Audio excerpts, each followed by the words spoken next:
The gun was already cocked when Julia Hadley pressed the barrel to the wooden post and said, without raising her voice, without flinching even 1 degree, "Tell them again that I don't belong here, and I'll show every man in this territory exactly how wrong you are." The saloon had gone so quiet you could hear the dust settle. Every cowboy, every drifter, every sunburned cattleman who had crowded into the Dustwood saloon on that blazing July afternoon in 1882 held his breath. Sheriff Dale Cutter, a wide-shouldered man whose reputation preceded him through 3 counties of New Mexico territory, stood across the bar with a smug curl still dying on his lips, the remnant of the speech he had just delivered to the assembled crowd about how women like Julia Hadley were a danger to the established order, a disruption to a working land that had no patience for sentiment or foolishness. He had said it loud enough for the whole room to hear. He had said it with the particular confidence of a man who had never once been contradicted in a way that cost him anything. He had laid out, in precise and crushing language, every reason why the land grant she carried in her coat pocket was fraudulent, why her claim to the Hadley survey quarter on the eastern ridge was legally void, why her late father's deed meant nothing without a male signatory still living, and why the sensible thing, the kind thing, even would be for her to sell out to the Carver Land Company at whatever price they named and return to wherever it was women like her came from. What Cutter had not anticipated, what none of them had anticipated, was that Julia Hadley had spent 4 years studying land law in Santa Fe. What none of them had counted on was that she had memorized the New Mexico territorial statutes of 1878 with the same ferocious dedication that other women her age had devoted to learning embroidery. And what not a single soul in that saloon had imagined was that the deed she carried was not only valid under every applicable clause, but had been filed in triplicate, 2 copies of which were already in the hands of the Federal Land Office in Washington, D.C. She did not shout this at them. She simply laid the papers on the bar, smoothed them flat with one deliberate hand, and began to cite the specific statutes that made Dale Cutter's entire argument collapse like a poorly built fence in a flash flood. She cited page numbers. She cited amendment dates. She spoke in the calm, unhurried tone of someone who had rehearsed this conversation in her head for 300 miles of desert road because she had. When she was finished, the room was still silent. Jonas Whitfield, leaning against the far wall with his arms crossed and his dark hat pulled low, uncrossed his arms very slowly, and the expression on his face was something he would spend a considerable amount of time afterward trying to describe to himself, and failing. It was not admiration exactly, though it was certainly that. It was not surprise exactly, though it was certainly that too. It was the specific feeling of a man who has spent 31 years believing he understood the shape of the world, suddenly discovering the shape was entirely different, and being grateful for it in a way that unsettled him completely. He did not know, in that moment, that he was going to fall in love with her. He thought he was simply witnessing something remarkable.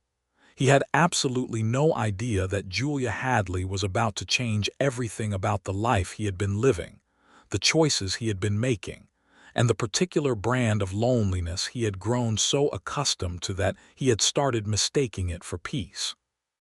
3 months earlier, Julia Hadley had stood in the law offices of Emmett Crane in Santa Fe, her dark hair pinned neatly beneath a practical hat, her gray traveling coat already dusted from the road, and listened to the reading of her father's will with the focused expression she brought to every difficult thing in her life. Thomas Hadley had died in April of 1882. Quietly, in the small adobe house he had built on the edge of the property he had spent 12 years proving up. He was 61 years old, and he had spent the last 2 of those years writing letters to Julia, who was 26, and studying at the law office of James Whitmore in Santa Fe, where she had been the first woman to read law under his supervision, a fact that had scandalized Whitmore's other clerks and delighted Whitmore himself, who was old enough not to care about convention. The letters had described the property with the particular love of a man who knew he was running out of time to describe things. the eastern ridge with its juniper stands, the creek that ran clean from November through April, the valley below where the grass grew thick enough to graze 300 head without strain, the survey marks he had placed himself, the deed he had filed, the house that needed a new roof on the south side but was otherwise as solid as the century. He had also described the pressure. The Carver Land Company had been moving through the territory for 2 years, acquiring deeds by purchase when they could, by intimidation when they needed to, and by outright forgery when they thought they could manage it without consequence. Her father had refused to sell. The price they offered went from generous to insulting to threatening over the course of 18 months, and by the time Thomas Hadley died, Julia had already decided she was coming home regardless of what the will said. The will said the property was hers entirely. It said it in language she had helped her father draft during her last visit, specifically designed to be airtight against every challenge the Carver Land Company's lawyers might construct.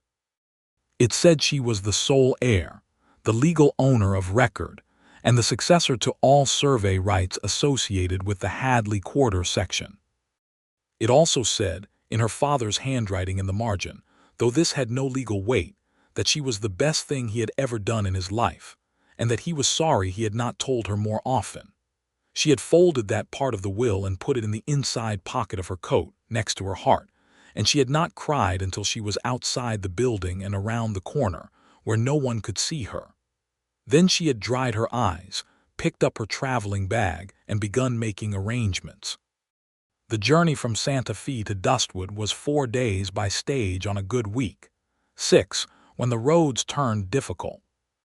Julia made it in 5 sitting straight-backed on the wooden bench of the Butterfield stage, a leather satchel on her lap containing her legal documents, a copy of the territorial statutes, and 3 notebooks filled with her own handwriting.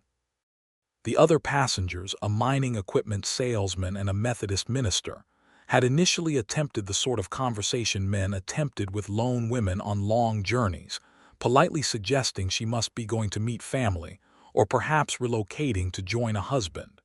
She had told them, pleasantly but without ambiguity, that she was going to take possession of her land. The salesman had looked confused. The minister had looked thoughtful.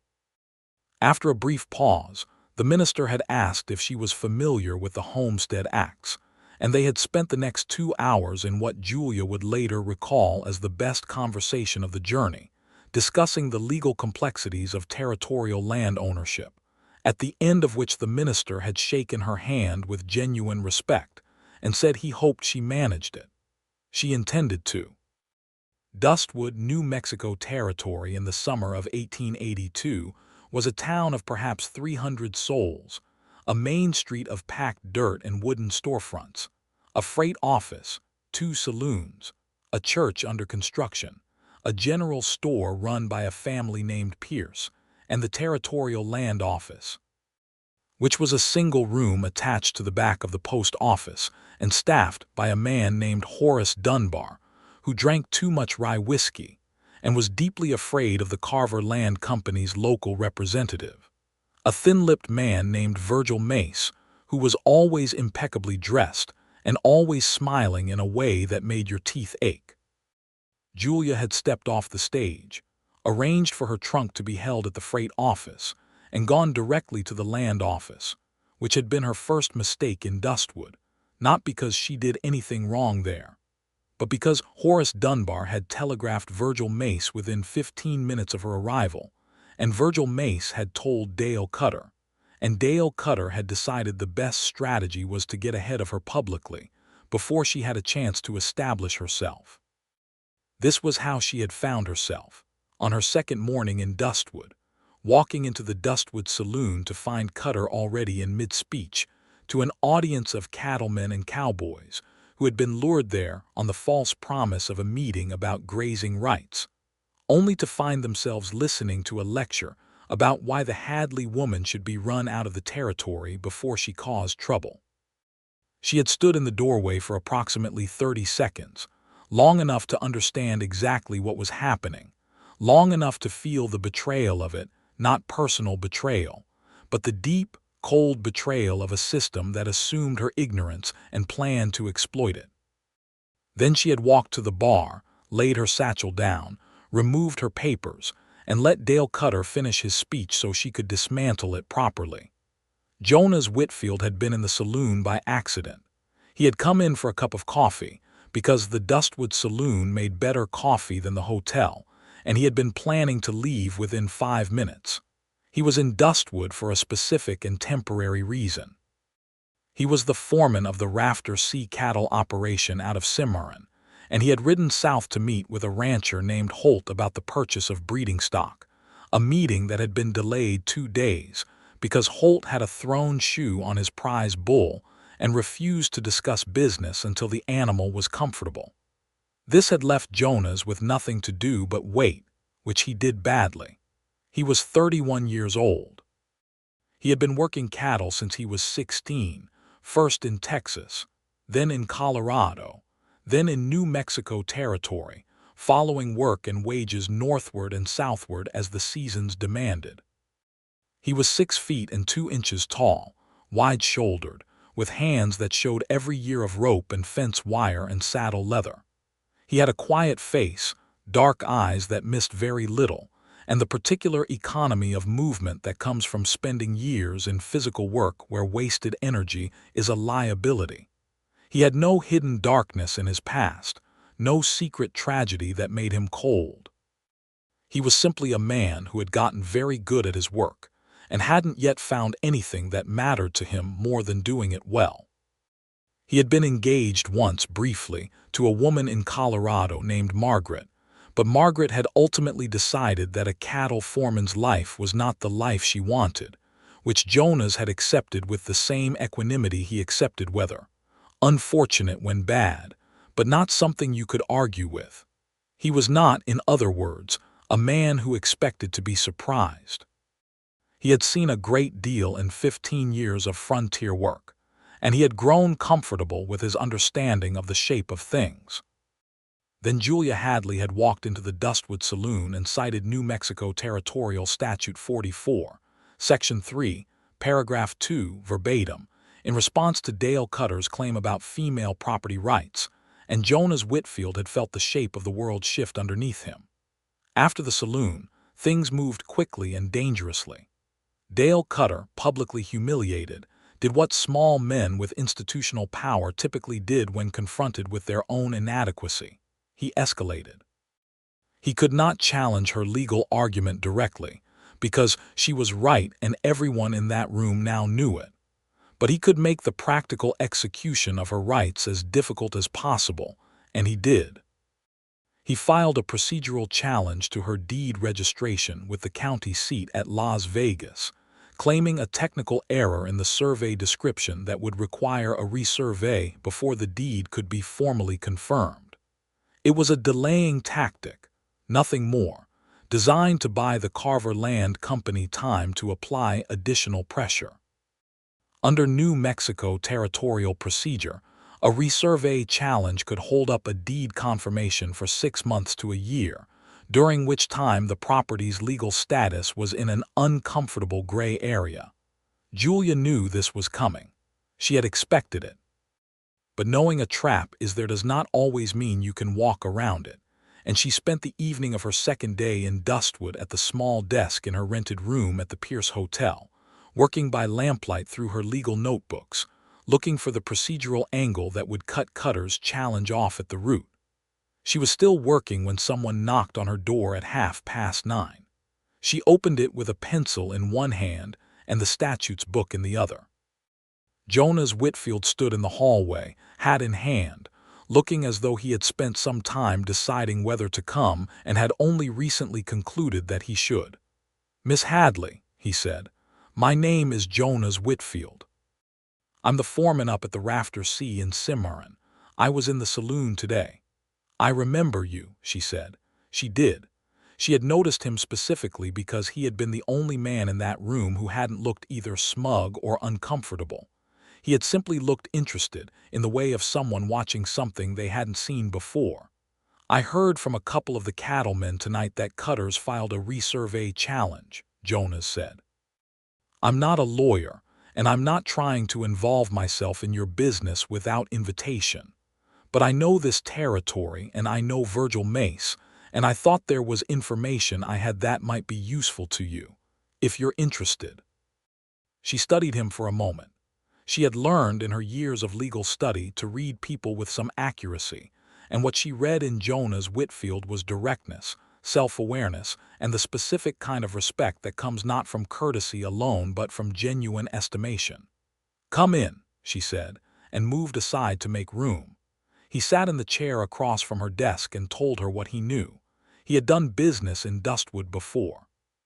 He knew that the Carver Land Company had been using a surveyor named Pete Aldridge, who had a documented history of deliberately misdescribing survey lines to create the technical errors that justified exactly this kind of challenge. He knew that Aldridge had surveyed 3 other properties that had subsequently been challenged and then acquired by Carver Land Company at distressed prices. He knew where Aldridge lived, which was a claim shack 6 miles east of town, and he knew the man drank heavily on Thursday nights at the second saloon. Julia listened to all of this without interrupting. When he was finished, she turned back to her notebooks and was quiet for a moment. Then she said, "If Aldridge fraudulently surveyed the original Hadley property line to create a technical error that didn't exist in my father's deed, that would constitute fraud against the Territorial Land Office, which is a federal matter, not a county matter, which means Cutter's challenge becomes irrelevant because the error it's based on would be the product of a crime." Jonas looked at her. "Can you prove that?" "I can if I have access to the original survey stakes and can compare them to the deed description," she said. "My father placed those stakes himself. I know exactly where they are because he described them to me in his letters in enough detail to locate them precisely." There was a pause. "I can ride out with you," Jonas said. "The Eastern Ridge country is rough in places, and Mace has men watching the approach roads." She looked up from her notes. "Why would you do that?" "You have no stake in this." He answered her honestly without dressing it up. "Because what Cutter and Mace are doing is wrong. And because I watched you walk into that saloon today and take on 12 men with nothing but a piece of paper and a better argument than any of them had, and I think that's the kind of thing that deserves to succeed." She held his gaze for a longer moment than either of them was quite comfortable with. "Be at the livery at dawn," she said, and went back to her notebooks. He nodded, stood, and left without further ceremony, and Julia sat for another hour with her pencil and her statutes book, but her concentration was somewhat less precise than it had been before the knock on the door. The ride to the Eastern Ridge at dawn was cool and pale, the desert sky shifting through lilac and amber above the dark line of the mountains. Julia rode well, which Jonas noticed without comment. She sat a horse with the easy competence of someone who had grown up doing it, not showy but completely confident, and she kept pace with him across the rough terrain without complaint or comment, focused and quiet in the way of someone whose mind is entirely occupied with the problem ahead. They rode largely in silence for the first hour. It was not an uncomfortable silence. It was the silence of 2 people who both appreciated not filling space with noise simply to fill it. She broke it eventually. "You said you know Virgil Mace. How?" "He tried to buy out a rancher I worked for in '79, Jonas said. "Up near Raton. The rancher told him no. 6 weeks later his water was poisoned. 200 head dead, he sold after that." "That's criminal conspiracy," Julia said immediately. "It is, but the rancher couldn't prove the connection and Mace's lawyers were better than his." He paused. "I've watched that man operate in this territory for 3 years. He has a pattern and it doesn't improve." "It will improve," Julia said, "when it stops working." He glanced at her. The morning light was full now, catching the planes of her face, and there was something in her expression, not hardness exactly, but a particular kind of resolve that he recognized from people who had made a decision so thoroughly that there was no more uncertainty about it. "You're not going to sell," he said. It wasn't a question. "I'm not going to sell," she confirmed. "I'm going to win." They reached the Eastern Ridge by mid-morning. The property was beautiful in the specific, unemphatic way of high desert landscape, the land rolling out in gentle grades from the ridge line. The juniper stands dark green against the rust-colored earth, the creek visible below as a thread of brightness in the valley. Julia stood at the ridge for a moment before she began working, and her expression shifted briefly into something softer, something grieving, and Jonas looked away to give her the privacy of it. She moved with efficient precision once she started.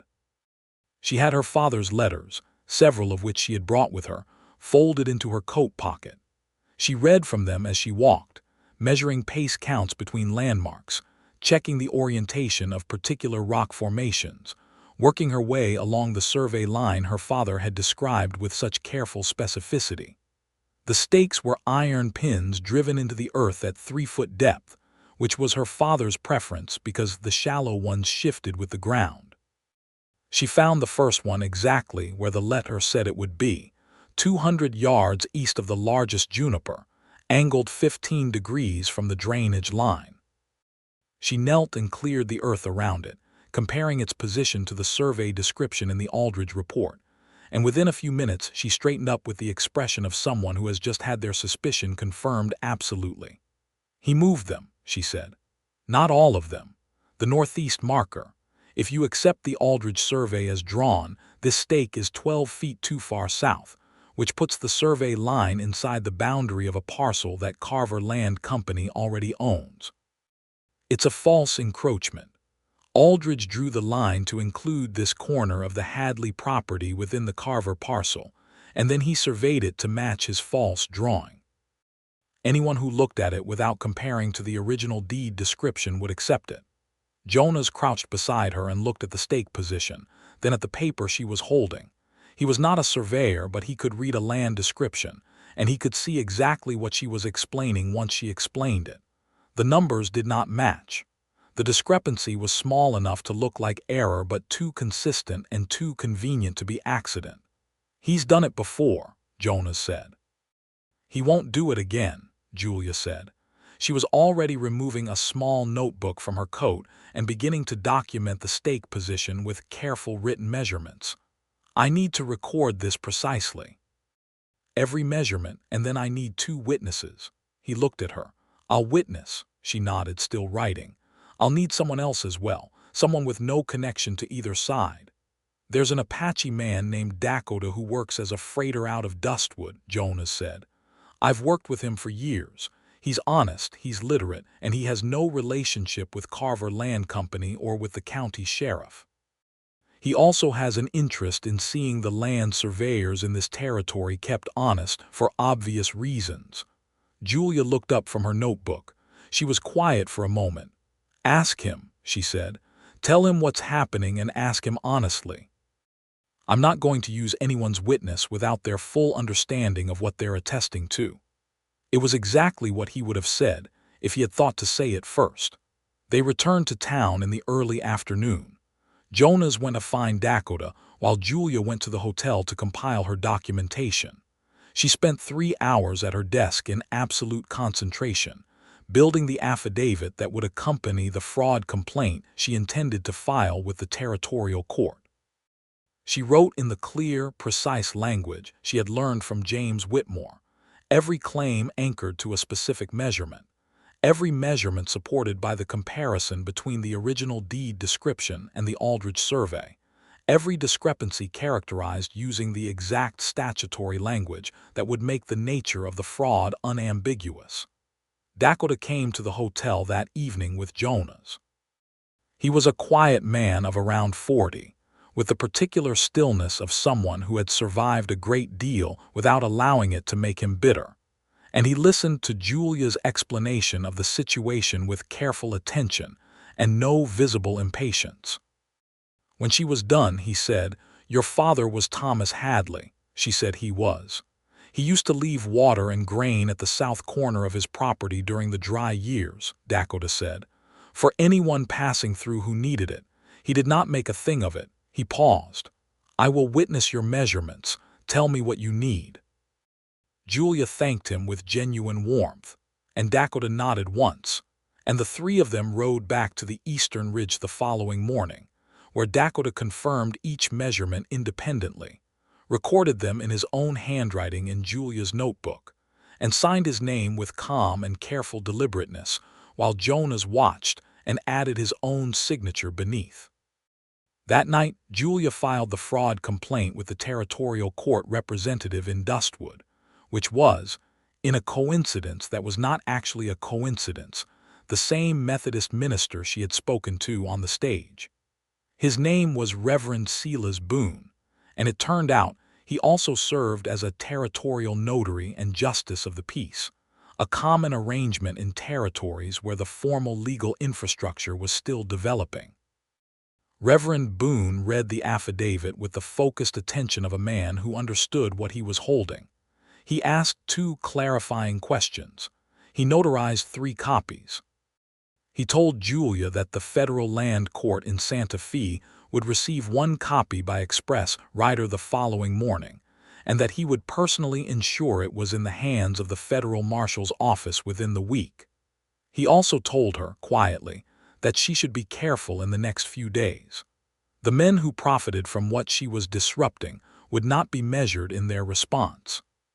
She thanked him and walked back to the hotel with Jonas, who had accompanied her to the filing as a matter of straightforward protective instinct rather than any assessment that she needed protection.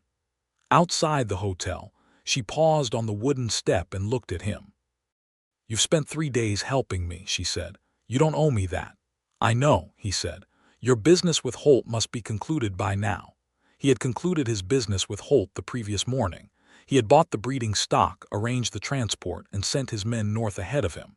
He had stayed in Dustwood on no organizational pretext whatsoever. "My men will manage the drive home without me for a few more days," he said. She studied him for a moment with those dark, careful eyes.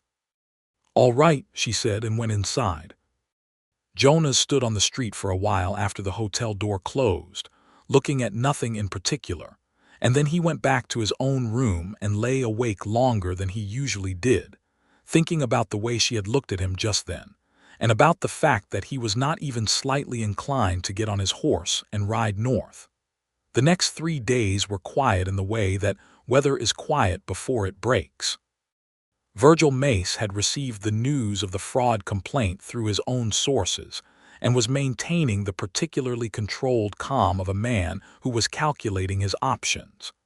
Dale Cutter had gone silent, which was in some ways more unnerving than his noise had been. The Carver Land Company's local operations seemed to have paused to take stock. Julia used the time to take formal possession of the property.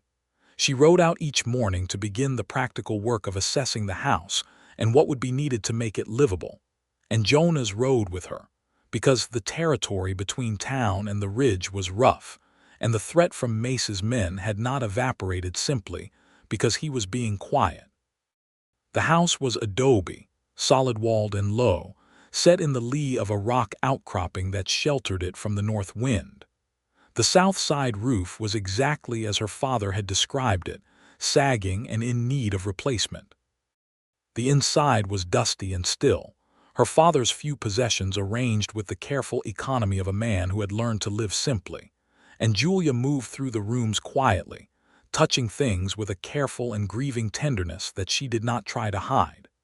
Jonas stayed outside the first time, working on the barn fence that had a broken rail, because it was useful work, and because the interior of that house was not a place he had any business being while she was making her peace with it. When she came back out, her eyes were a little bright, but her expression was composed. She looked at what he had done with the fence and said, "Thank you." "The south support post is rotted," he said. "It'll need replacement before winter."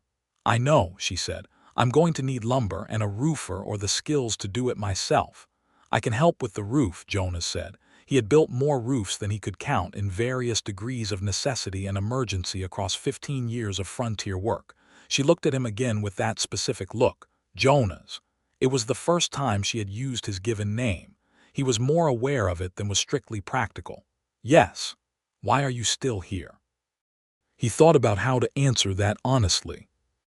He was a man who valued precision in his own feelings, who did not dress things up, and he had been examining his own motivations carefully enough over the past 3 days to have some clarity about them. "I'd like to know you better," he said, "if that's agreeable to you." She was quiet for a moment. Then she said, "I am going to be very occupied with this property and the legal proceedings for the foreseeable future. I am not looking for a romantic attachment." "I'm not suggesting we neglect either of those things," he said. Another pause. The sun was overhead and the juniper trees were casting short shadows and the creek in the valley was catching light.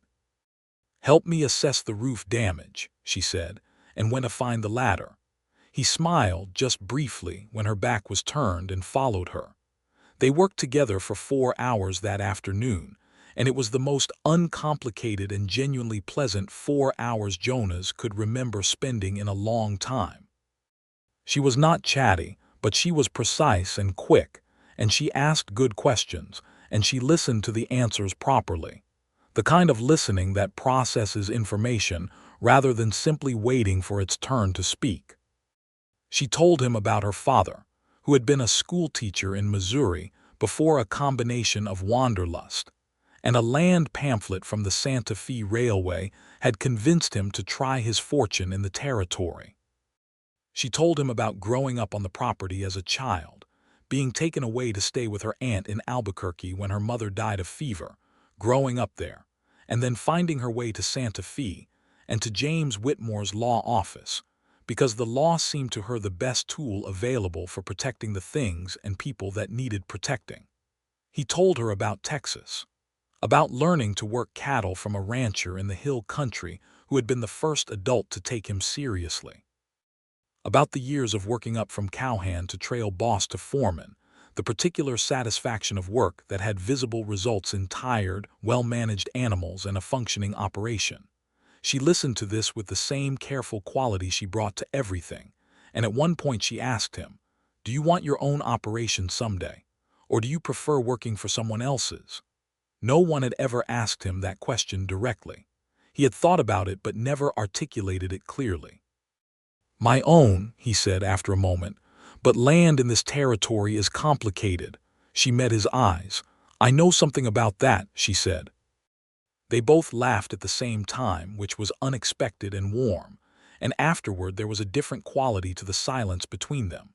The threat materialized on the 4th day.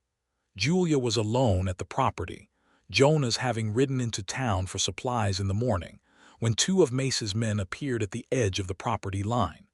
She recognized them from the saloon, the sort of men who were hired for physical presence rather than legal subtlety, and they were not there to talk.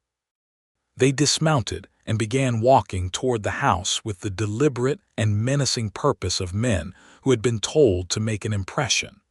Julia had a Winchester rifle that had belonged to her father. She had grown up shooting it. She was an exceptional shot because Thomas Hadley had believed that a person living alone on frontier land needed to know how to defend that land, and he had taught her with the same seriousness he brought to everything. She appeared in the doorway of the house with the rifle before they were halfway across the yard, and she said, clearly and without any performance in it, "This is private property. You are trespassing. Turn around." They did not turn around. The larger of the 2 said something about what happened to women who didn't know their place and began walking faster. She fired once, into the dirt 3 feet in front of him, and he stopped absolutely. "I have 11 more rounds in this rifle and I can put every one of them exactly where I intend," she said. "Turn around and leave this property." They turned around. She was still standing in the doorway when Jonas rode up 20 minutes later, his face going through several emotions in rapid succession when she told him what had happened. "Are you all right?" he asked. "Completely," she said, which was true. "Did you?" "I fired a warning shot. They left." She looked at him calmly. "I told you my father taught me to shoot." He looked at her for a long moment with that expression she had begun to recognize, the one that appeared on his face specifically when she did something that readjusted his understanding of what she was capable of, which she had privately started to find somewhat endearing. "I'm aware," he said. He dismounted, and when he was standing in front of her there was something different in his expression, something beyond being impressed, something that was doing work on a different level entirely. He looked at her the way you look at something you have been telling yourself to be careful about, and have just realized you are no longer managing to be careful about. "I should have been here," he said, and there was a roughness in his voice that wasn't about the incident with Mace's men. "Jonas," she said gently, "you cannot be everywhere I am at every moment, and I don't require you to be." "I know that," he said. "I know that very well." He was quiet for a moment, and then he said, "I am not trying to rescue you, Julia. I understand clearly that you don't need rescuing. I'm just—" He stopped, and the discipline that usually made him precise seemed to be encountering genuine difficulty. "You are just what?" she asked. He looked at her very directly. "Falling in love with you," he said, "which I realize is not convenient timing." The words landed between them and sat there, solid and irreducible. Julia was quiet for what felt like a long time. She looked out across the property, her property, the land her father had built and loved and left to her, and then she looked back at him. "I have never been in a territory that didn't have opinions about me before I arrived," she said. "About what I could do, about what I should want, about what I was capable of. I came here expecting to fight, and I am prepared to do that for as long as it takes." She paused. "I did not come here expecting you." Jonas waited. "I am not going to be good at the soft parts of this," she said. "I have spent years being capable and precise and self-contained because that was what was required, and I am not certain how to be something different." "I'm not asking you to be different," he said. "I like the capable and precise version quite well." She looked at him, and the particular reserve that usually inhabited her expression shifted very slightly, and she smiled, not the brief, controlled smile she used in the saloon, but something quieter and realer. "That is either very honest or very clever," she said. "Both, hopefully," he said.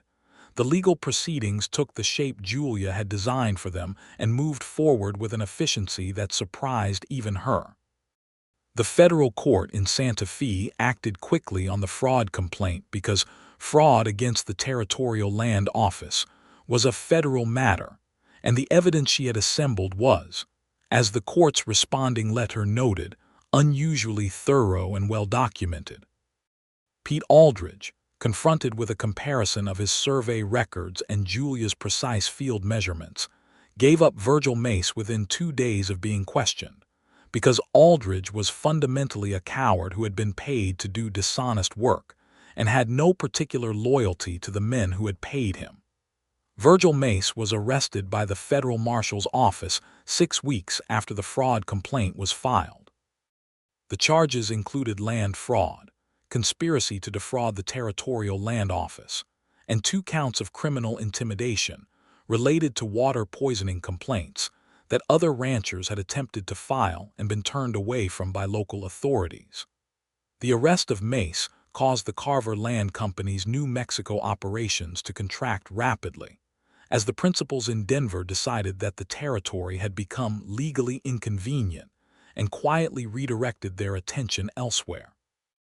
Dale Cutter resigned as sheriff in September, under circumstances that were not publicized but that most people in Dustwood understood, and was replaced by a deputy named Edgar Tomlin who was younger, less political, and considerably more interested in doing his job straightforwardly. The resurvey challenge was formally withdrawn when Aldridge's fraud was established, and Julia's deed was confirmed without further contest in August of 1882. She stood in the land office when Horace Dunbar, who had spent the intervening weeks in a state of considerable moral discomfort about his own role in the affair, stamped the confirmation on her deed and handed it to her with a hand that shook slightly, and she held it for a moment with both hands and felt the particular solidity of a thing that had been fought for and won. Jonas was waiting outside the land office. He had, over the preceding 2 months, ridden back to the Rafter Sea twice to manage his duties there, each time returning to Dustwood with no particular stated reason and no apparent self-consciousness about it.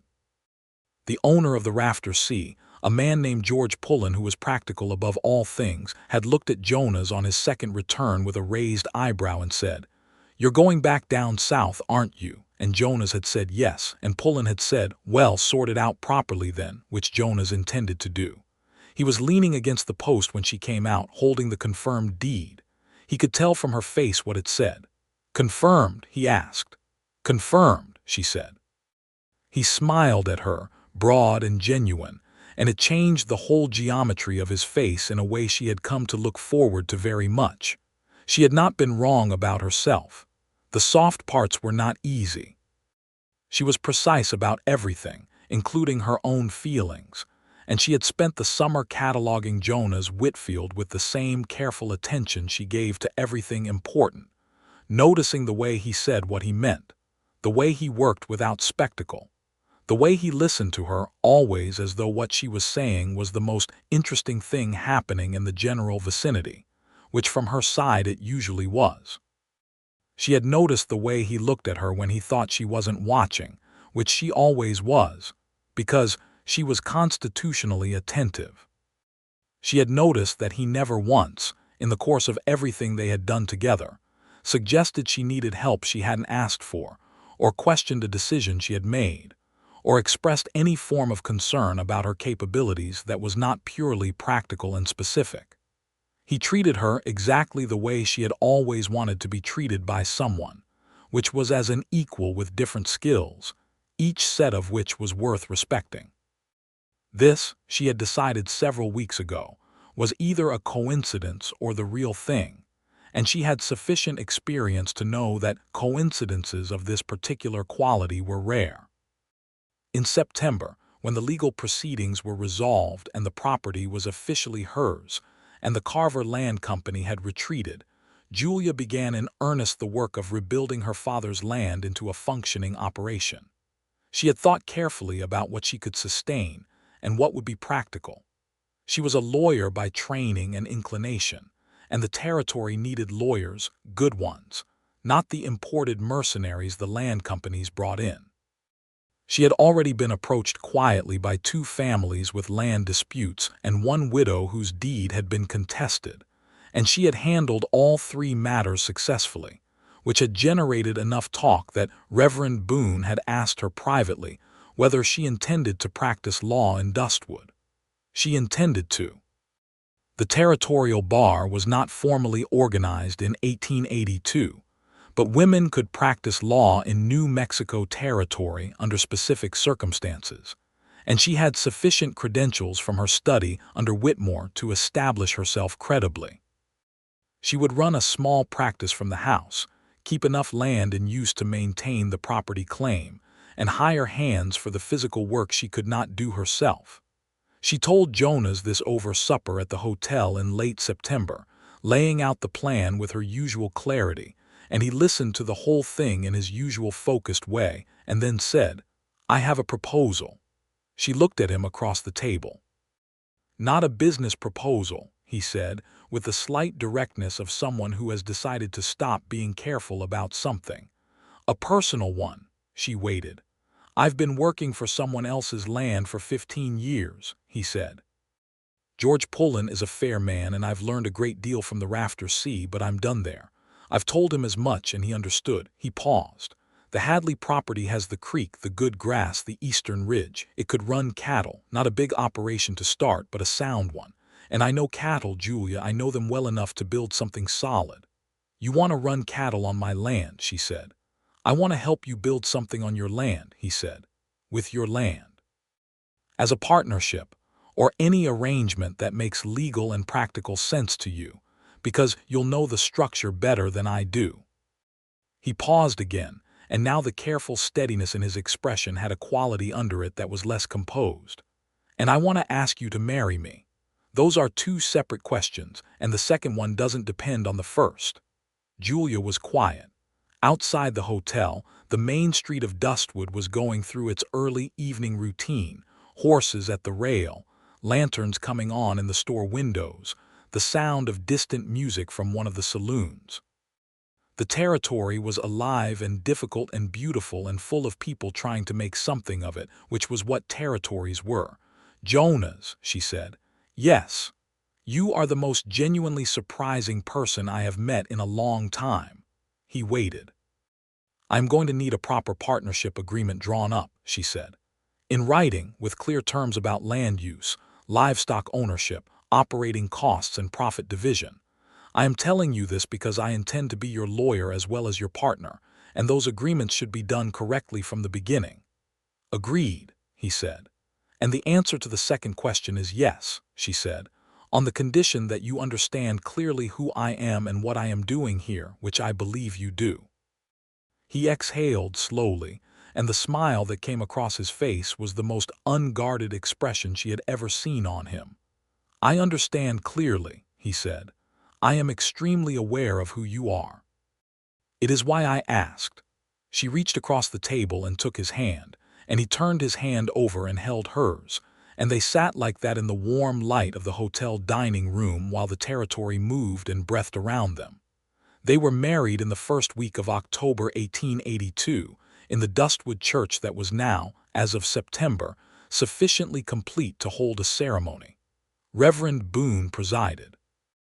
Dakota attended as a witness, standing at the back of the small congregation with quiet dignity and the faint satisfaction of a man who likes to see good things conclude well. The Pierce family from the general store came. A number of people whose land disputes Julia had handled came, including a widow named Rosa Fenwick who brought a cake that she had made herself, and that was, by general consensus, an achievement. Julia wore her gray traveling coat because she did not own anything more formal and had no particular interest in purchasing something specifically for a ceremony, a decision which Jonas privately found entirely consistent with everything he knew about her and respected completely. She carried no flowers. She had a small spray of juniper pinned to her lapel, which she had cut herself from the tree nearest the property line. He wore his good jacket and a clean shirt, and when he looked at her standing beside him before Reverend Boone, he had the same quality of feeling he had been unable to name precisely since the saloon 3 months ago, the feeling of a world that was a different shape than he had thought, and the gratitude of discovering that the new shape was better. She looked at him during the vows with her direct, clear eyes, and said the words with the care and precision she brought to everything that mattered, and when Boone declared them married, she kissed him with a thoroughness that made several people in the congregation smile. The winter of 1882 was hard in New Mexico territory. The cold came early and was followed by a series of storms that tested every structure in the high desert, including the newly repaired south roof of the Hadley house, which held beautifully. Julia worked in her study by the fire, building her legal practice through the long winter months, handling cases via correspondence when the weather made travel impossible, and traveling when it was not. She was developing a reputation through the territory as a lawyer who knew land law with unusual depth, which was the most useful reputation to have in a place where land was the central resource, and its legal complexities the most frequent source of conflict. Jonas spent the winter building the cattle operation from its foundations. He had brought 12 head of breeding stock from his settlement with the Rafter Sea, a negotiated arrangement with George Pullen that left everyone satisfied, and he acquired 6 more from Holt, completing the deal that had originally brought him to Dustwood. He built the herd with methodical care, understanding the land's carrying capacity, managing grazing to protect the creek corridor, making decisions based on long-term sustainability rather than short-term profit. They worked in parallel, each absorbed in their own domain, coming together in the evenings beside the fire with the particular ease of 2 people who have found in each other exactly the right quality of company. Enough conversation to nourish, enough silence to rest in, enough respect to trust one another's judgment without requiring constant verification. Julia discovered in the winter months that the soft parts she had been uncertain about were not as foreign to her as she had feared. What she had not understood until Jonas was that the softness was not a different self, but the same self, differently expressed. She was precise about loving him the same way she was precise about everything. She paid attention. She noticed what he needed before he said it.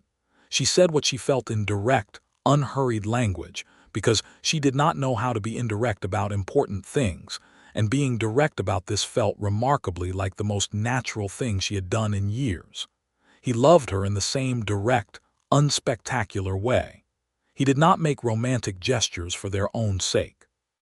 He made practical gestures that were also romantic, because they were done with complete and focused attention to her specifically. He rebuilt the fence on the north side of the property without being asked, because he had noticed she walked the boundary on Sundays, and the broken fence annoyed her. He left the lamp burning on his late nights in the barn so she would not wake in a dark house. He read her legal briefs, not because he fully understood them, but because he understood that she needed to talk through her reasoning out loud, and being the audience for that was something he was pleased to do. In the spring of 1883, two things happened. The first was that Julia won a case before the federal land court in Santa Fe that established a precedent for widow and female-headed household property rights under New Mexico territorial law that would be cited in subsequent cases for the next decade. The case involved a woman named Maria Salcido, whose husband had died leaving a deed in his name, and the Salcido family's adult son had contested her right to the property on the grounds that, as a woman, she could not hold the deed independently.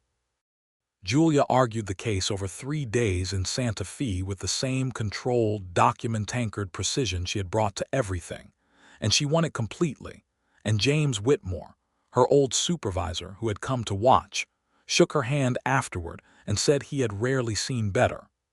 The second thing was that she told Jonas, on a Tuesday evening in April while they were watching the sun go down over the eastern ridge, that she was going to have a baby. He was quiet for a moment that was its own kind of eloquence. Then he turned to her with an expression so open and unguarded that she felt something shift permanently in her chest. "When?" he said. "November, near as I can calculate," she said. He put his arm around her, and she leaned into him, and they watched the light change over the land that was theirs together, and for once neither of them needed to say anything. Their son was born in November of 1883, on a Thursday, in the house on the eastern ridge, delivered by the capable hands of Rosa Fenwick, who had become, in the preceding year, one of Julia's closest friends, and had appointed herself the territory's informal midwife as a secondary occupation to her widow's homestead. The labor was long and difficult, and Jonas spent 8 hours in the front room of the house in a state of controlled anxiety that Rosa diagnosed as very sensible and sent him to boil water for primarily as an occupation. When Rosa brought the child to him and said it was a boy and both mother and baby were well, Jonas sat down in the nearest chair because his legs had stopped cooperating with a decisiveness that surprised him. They named the boy Thomas Elias Whitfield, Thomas for Julia's father, Elias for Jonas's older brother who had died of typhoid fever in Texas in 1875, and whom Jonas had never adequately grieved. Julia had suggested the Elias without being asked, simply because she had been paying attention to the things Jonas did and did not say, and she had understood from the shape of his silences where the grief was. When he understood why she had suggested it, he could not immediately speak.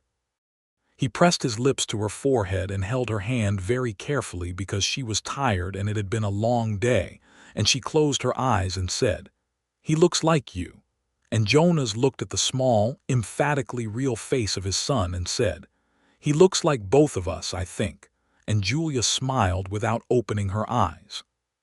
Thomas was a sturdy and vigorous baby who expressed his views on every subject with considerable volume, which Reverend Boone said was characteristic of children with strong constitutions, and Jonas suspected was characteristic of children with Julia's blood in them, which was a thought he had with great affection. The year 1884 was prosperous and busy. Julia's legal practice had grown to the point where she was occasionally traveling to Las Vegas and Santa Fe for federal court appearances, which required careful arrangement of the household and the baby, and which she managed with the same systematic competence she brought to all logistical problems. Jonas had expanded the herd to 60 head and hired 2 hands, a young man named Curly Brooks who was 22 and eager, and an older cowhand named Sawyer who had been working cattle in the territory for 30 years and knew every trick of it. The operation was not large, but it was sound. Jonas managed it with the instincts of a man who understood both animals and land, making decisions that were based on the long view, rotating grazing, protecting the creek corridor, maintaining the grass on the eastern ridge so that it would be there not just this year but for decades. He was building something meant to last. Dustwood itself was growing. The church was finished. A second school had been established. The freight operation had expanded, and Dakota now ran 3 wagons and employed 4 men, a development that Julia had supported by handling his contracts and incorporation documents, for which Dakota paid her in kind with a regularity and punctuality that she noted with approval. The injustice of what the Carver Land Company had done to other families in the territory continued to come to light slowly, as the legal proceedings from Mace's arrest worked through the federal court system. Several other properties that had been fraudulently surveyed were identified, and the deeds restored to their original owners, including a family of former freedmen who had homesteaded a claim east of Dustwood and had been fraudulently pushed off it 3 years earlier. Julia handled 2 of these cases pro bono, because they were right to handle, and because Thomas Hadley's daughter had grown up understanding that the law was only as good as the people who used it, and for whom it was used. When Thomas was 2 years old, Julia discovered she was pregnant again. This time the pregnancy was easier, and the birth in the spring of 1886 was quicker. They had a daughter, small and composed and watchful from her first hours, in a way that Jonas said reminded him exactly of Julia, and Julia said reminded her exactly of Jonas, and they concluded the baby had synthesized the best of both of them into something entirely her own. They named her Eleanor Rose Whitfield, Eleanor because Julia had loved the name since reading about Eleanor of Aquitaine in a history book at the age of 12, and deciding that was the quality of woman worth aspiring to, and Rose because the wild roses grew along the creek corridor in June and July in a profusion that was the most purely beautiful thing about the property, and Thomas Hadley had written about them in every letter. Thomas, who was 2½ and deeply invested in his own importance, inspected his sister with a cautious thoroughness and eventually determined, based on criteria only he understood, that she was acceptable. He sat beside her crib and talked to her about things he had observed that day, including the movements of several specific cattle and a hawk he had seen on the South Ridge, and Eleanor regarded him with her watchful dark eyes and seemed to find his company agreeable. Jonas watched this from the doorway and felt something so full it didn't have a useful name. By 1887, the Whitfield property on the eastern ridge was one of the most productive small cattle operations in the territory, not through dramatic expansion but through methodical quality. Jonas had developed a reputation for breeding stock that was the result of 5 years of careful selection, and ranchers came from as far as Cimarron and Raton to discuss purchases. George Pullen came down twice, and on his second visit told Jonas frankly that he was running a better operation than the Rafter C in terms of breeding quality, which was the highest compliment Pullen knew how to give. Julia's legal practice had evolved. She had been formally admitted to the territorial bar in 1885, when New Mexico's territorial legislature had clarified the statutes in a way that made her admission straightforward, and she was now one of 3 lawyers in Dustwood, the other 2 being men who had arrived in 1884 and 1886 respectively. She maintained the best land law practice in the area, and had expanded into contract and probate work, which was in constant demand in a territory where property was always complicated. She and Jonas had developed, over 5 years of marriage, a partnership that was as functional as any she could have designed professionally, and as sustaining as anything she had not known to design for in personal life. They argued, occasionally, with the focused efficiency of two people who expressed disagreement in direct terms, and they resolved disagreements with the same directness, because neither of them was built for the slow erosion of unaddressed resentments. They were honest with each other in the way that required courage to maintain, and produced a quality of trust that was, over time, indistinguishable from bedrock. He remained capable of surprising her. She had thought she knew the dimensions of him thoroughly after 3 years of marriage, and then he had come home from Raton one spring with a collection of botanical books he had found in an estate sale, because he had noticed she read every plant identification pamphlet that came through the territory and had mentioned once, 6 months earlier, that she wished there were better resources for identifying the native plants of the region. He had remembered. He always remembered. The books had been sitting on her desk the following morning with no ceremony, because ceremony was not Jonas's mode, and she had looked at them and at him for a long moment, and felt the specific, deep, non-decorative kind of love that does not make good copy for romance literature, but sustains a person through everything. In the fall of 1887, a letter arrived from Washington, D.C. It was from the Federal Land Office, and it was addressed to Julia Whitfield, and it informed her that as a result of the precedents established in her territorial court work, including the Salcedo case and 2 subsequent cases that had made their way into the federal record, she was being invited to consult with the federal committee, then developing the comprehensive land rights framework that would apply to the territory upon statehood, which was expected within the next decade. She read the letter twice at her desk and then went to find Jonas, who was in the barn with Thomas, who was 6 and deeply committed to the premise that he would one day be the best cattleman in the territory, and was pursuing this goal with a dedication that Jonas found both amusing and entirely credible. She showed him the letter without comment. He read it. Then he looked up at her. "Washington," he said. "They want me to go for 3 months," she said. "In the spring. Thomas will be 7. Alina will be almost 3. He was quiet for a moment, thinking. "We can manage the children. Rosa would help, and Sawyer's wife has been wanting something to do since their youngest left home." He paused. "You should go, Julia." "I know I should go," she said. "I wanted to know how you felt about it." He looked at her with that steady regard, the one that was the whole shape of how he had always seen her. "I feel that you have spent 6 years building a legal body of work that is going to protect people in this territory for the next 50 years, and that someone in Washington has finally noticed, and that you should absolutely go and tell them everything you know." She looked at him for a long moment. "I am going to take Alina," she said. "She's still nursing, essentially. I can't leave her." "Take Alina," he said, "and I want you to write to me regularly." "Every week," he said. "And I will be back by July." "I will be here," he said with absolute certainty. She went to Washington in the spring of 1888. She took Alina, who was 2.5, and adapted to the journey with the equanimity of a baby who had grown up carried around a working property and regarded all environments as equally interesting and navigable. She took 4 boxes of case files and her 3 original notebooks from Dustwood. She spent 3 months in consultation with the Federal Land Committee, and she was the only woman in the room at every session.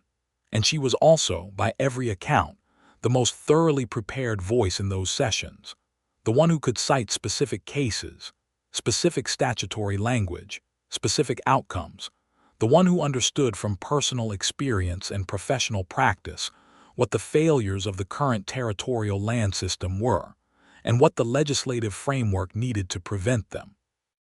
She wrote to Jonas every week long letters that were full of specific observations and assessments, and the occasional dry observation about the particular qualities of federal bureaucrats, which he read with enormous enjoyment, and the particular pleasure of a man hearing his wife's voice through her words.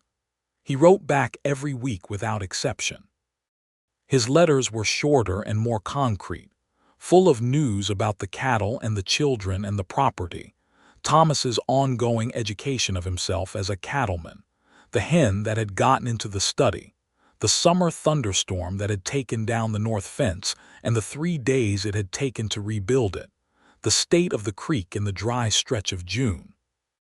He told her he missed her without elaborating because he was not a man who elaborated, and the directness of it was, she had found, more affecting than elaboration would have been. She came home in July. Jonas was at the house when the stage came in, because he had ridden into town early and been waiting for 2 hours, and when she stepped off the stage with a leaner on her hip and the same determined, precise expression she had had when she first stepped off the stage in Dustwood 6 years ago, he crossed the street and took a leaner from her arm and kissed Julia in a way that had no self-consciousness in it whatsoever. Alina, unimpressed by the reunion, reached for Jonas's hat and put it on her own head where it fell over her eyes entirely. "Hello, Alina," he said, not taking his eyes from Julia. "Hat," said Alina, who had opinions about hats.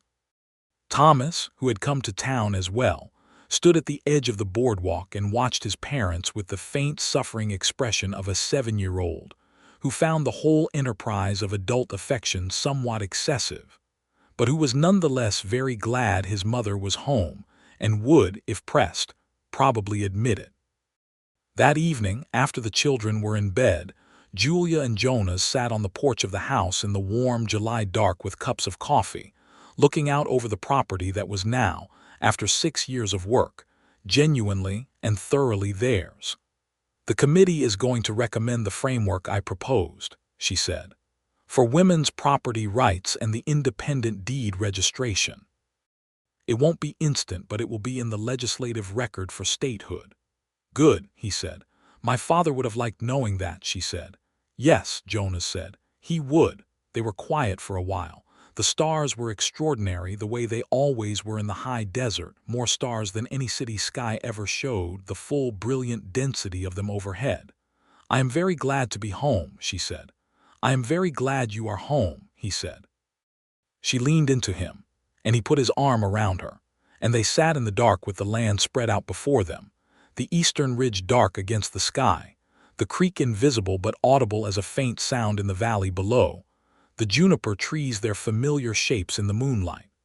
She thought about the woman who had stepped off a stage in Dustwood 6 years ago, carrying her satchel and her legal documents and her absolute certainty that she would not be broken by what was waiting for her. She thought about Cutter's voice in the saloon, the specific quality of contempt in it, the assumption that she was someone who could be managed and dismissed. She thought about what it had felt like to stand at that bar and cite statutes until the contempt in the room shifted, slowly and unmistakably, into something closer to recognition. She thought about Jonas, leaning against the wall in the back of that room with his arms uncrossed and his expression reconfigured by something he hadn't expected to feel. The territory had expected to break her, and she had declined, and in declining she had built something she had never expected. Not just the property, not just the legal practice, not just the precedents that would protect strangers whose names she might never know, but this particular life, this specific evening, this man beside her who was exactly what the word partnership meant when you used it the right way. "Jonas," she said. "Yes." "I want another child," she said. "Not immediately." "But I want one more." He was quiet for a moment. "All right," he said. She could hear the smile in it. "And I want to expand the practice," she said. "Hire a clerk eventually, take on bigger cases." "I know," he said. "And I want Thomas to learn to read before he's fully committed to the idea that reading is optional," she said, which had been a recurring issue. Jonas laughed quietly, and she loved the sound of it against the night. "We'll manage Thomas," he said. "We always do," she said. In the autumn of 1889, New Mexico Territory moved forward in the process that would eventually lead to statehood in 1912. Julia contributed to the foundational legal record during this period through work she submitted formally to the federal committee and work she did in the territory itself, handling cases whose outcomes would be cited long after. The framework for women's property rights that she had argued for in Washington was adopted in the interim territorial codes in 1890, and the news reached her by letter on a November morning while she was sitting at her desk, and Thomas was visible through the window, industriously examining something in the barn with the focused dedication of a child who has found his purpose early. She sat with the letter for a long time. Then she took her coat and walked out to the barn, where Jonas was working beside Thomas, and she handed him the letter without saying anything. He read it, and when he looked up, his eyes held the same quality they had held in the saloon in the summer of 1882, that specific recalibration, that particular depth of impression that went past mere acknowledgement into something more permanent. "Julia," he said. "I know," she said. He stood up and crossed the barn floor and held her, without ceremony or performance, just held her, and she put her face briefly against his shoulder and let herself feel the full weight of it, the years and the work and the fights and the victories and the losses and the building of everything. And then she straightened up because she was constitutionally unable to be anything other than upright. Thomas, who was 8 and matter-of-fact, looked at his parents and asked, "What happened?" "Your mother changed the law," Jonas said. Thomas considered this. "Which one?" "An important one," Julia said. "I'll explain it to you properly tonight." He nodded, apparently satisfied, and went back to examining whatever he had been examining. He was very much his mother's child, which was also very much his father's child, the combination of the two of them into something that was entirely itself.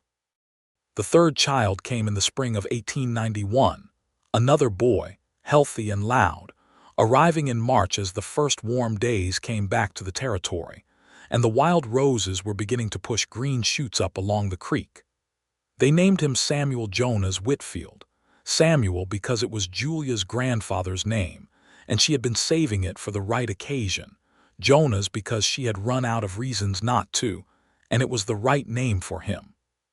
Samuel was, as Thomas had predicted with great authority at 9 years old, a very good baby, a declaration Thomas made on approximately no evidence whatsoever, but which turned out, in the fullness of time, to be substantially accurate.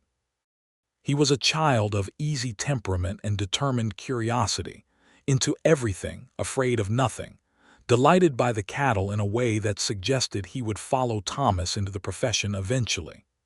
Eleanor, at 5, regarded her new brother with the same watchful assessment she brought to most situations, and concluded, more slowly than Thomas but with greater finality, that he was acceptable.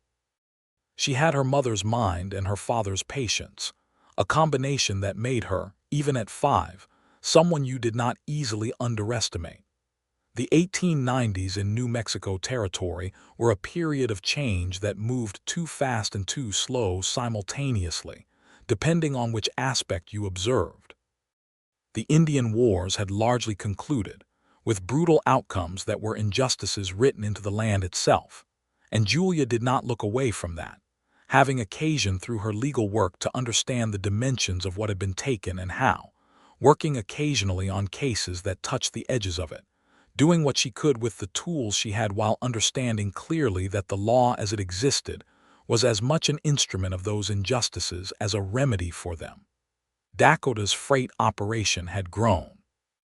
He was one of the more substantial businessmen in the territory by the mid-1890s, and the fact of this was not without its complications, the same complications that attended any prosperity achieved by someone who existed outside the narrow category of Anglo-settler male, and Julia had occasion to represent him in 2 disputes that were fundamentally about those complications, and which she won on the merits because she did not lose on the merits.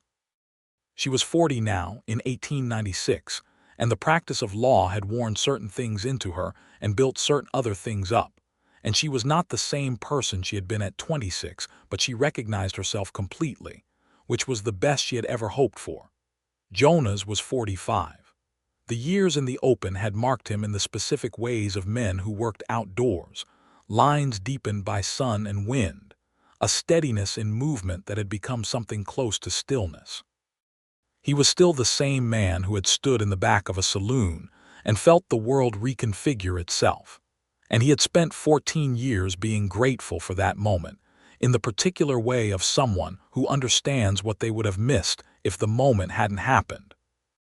Thomas was 15, and was, as promised, becoming a cattle operation in himself, working beside Jonas with a competence that exceeded most grown men, and a judgment about breeding and land management that Jonas watched develop with a satisfaction he could not adequately characterize. The boy had also, to Julia's quiet relief, reconciled himself to reading, and now consumed books about animal husbandry and land science with the same fervor he brought to everything practical. Eleanor was 12, and was reading her mother's legal books with an attention that was a private and very tender delight to Julia, who did not push it, understanding that the quickest way to extinguish interest in something is to make it obligatory. Samuel was 5 and deeply invested in being Thomas, to Thomas's affectionate exasperation. On the evening of their 14th wedding anniversary, Jonas and Julia sat again on the porch of the house on the eastern ridge, with cups of coffee and the stars, and the land spread out before them in the October dark. The house had been added to over the years, a study built on for Julia, a proper barn, a bunkhouse for the hands, the south roof replaced 3 times as the original repair aged out.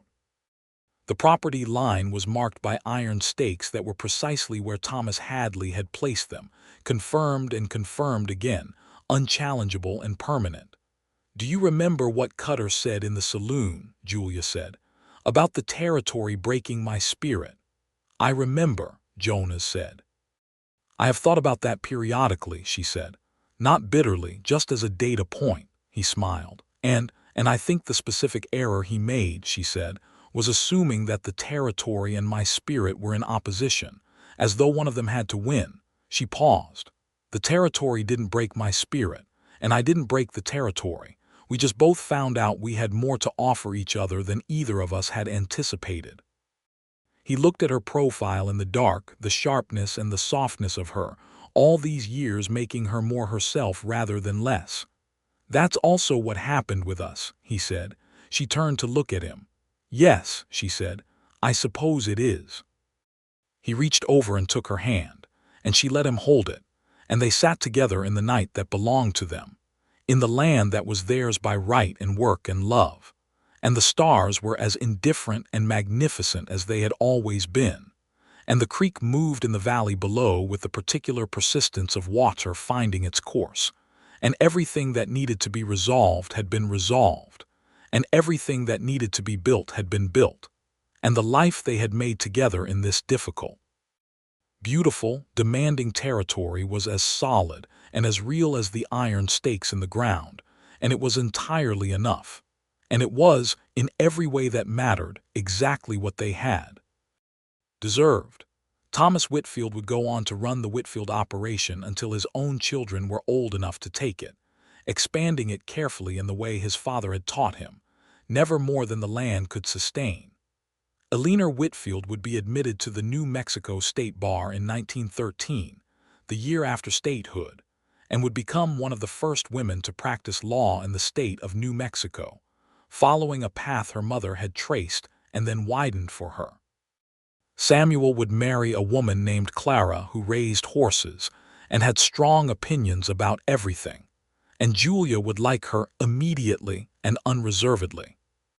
But all of that was still ahead on this October evening, still forming itself in the future that had not yet arrived, while the present was here and whole.